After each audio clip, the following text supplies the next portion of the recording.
sales surged during the pandemic. 40 million guns purchased last year. President Biden's blaming the spike in sales for the rise in gun violence. They're meeting about it right now. Hillary Vaughn is in D.C. Hillary, can you spell out for us what is the president's plan?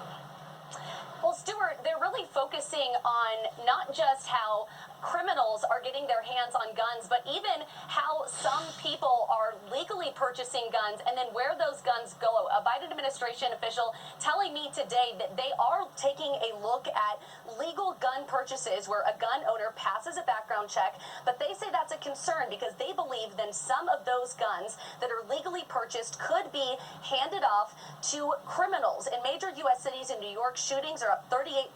In Los Angeles, shots fired are up 48%. But a new study out last week is contradicting some of the messaging coming from Democrats. The Columbia University Irving Medical Center found that this rise in gun violence is not caused by more guns in hands. Instead, it's triggering more people to buy guns. The study from the Injury Epidemiology Journal saying this, quote, "We found no relationship between state-level excess purchasing and non-domestic firearm violence. Of the estimated 110,000 Californians who acquired a firearm in response to the pandemic, many cited concerns for lawlessness, prisoner releases, the government going too far, and government collapse as primary reasons for acquisitions." And Stuart, Biden will be meeting with the Attorney General, local law enforcement leaders, crime prevention experts today to discuss how to move forward. But one of the parts of the president's plan includes letting state and local governments repurpose relief money so that they can beef up their police departments. And that is a significant shift in tone coming from the Democratic Party and the White House as a whole. Stuart. Hillary Vaughn, we hear you. Thanks for being with us. We appreciate it. And come on in, Leo Terrell. Leo, I want you to restrain yourself, okay? See if you can just hold yourself in today, just a little bit, okay? What do you make of the president's plan? Misguided, and let's be very clear, it's not too many guns. People are buying guns, like Hillary stated, because there's crime in Democratic cities. Stuart, last year, the Democrats declared criminals as part of the Democratic Party. Riots, arson, they basically call that peaceful protesting. I don't think so. And even as we speak right now, you have a progressive wing of the Democratic Party, the Squad, who do not want any police departments whatsoever. They want to defund the police. And you have progressive district attorneys, like in Los Angeles, who are friends to criminals and are enemies to victims. And that's why people are buying guns. It is a misguided principle to believe that too many guns is too many criminals and a lack of law and order in democratic cities.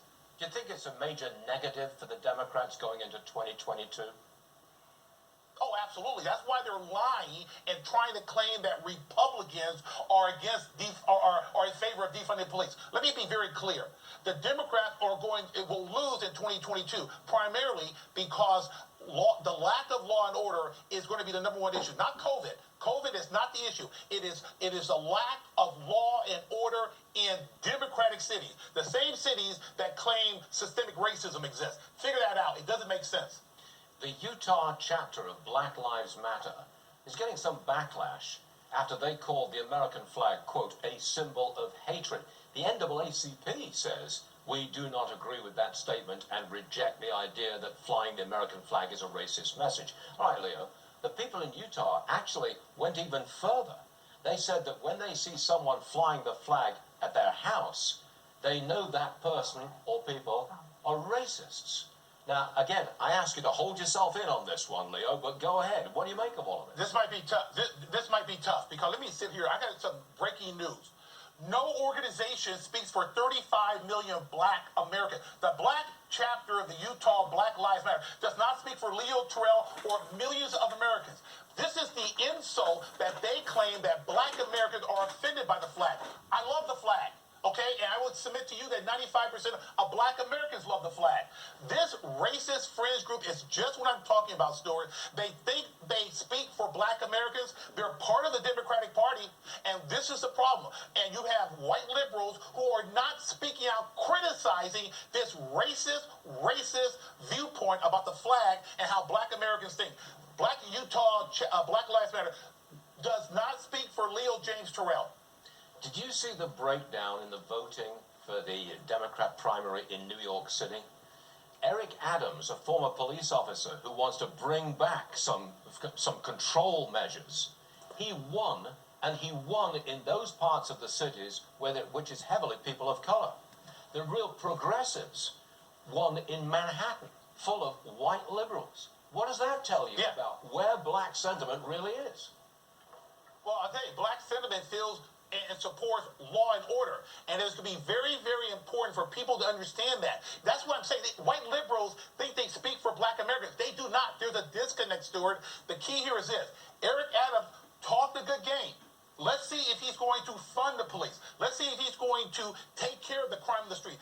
Fox News and Fox Business is showing every day criminals in daylight shooting people in broad daylight.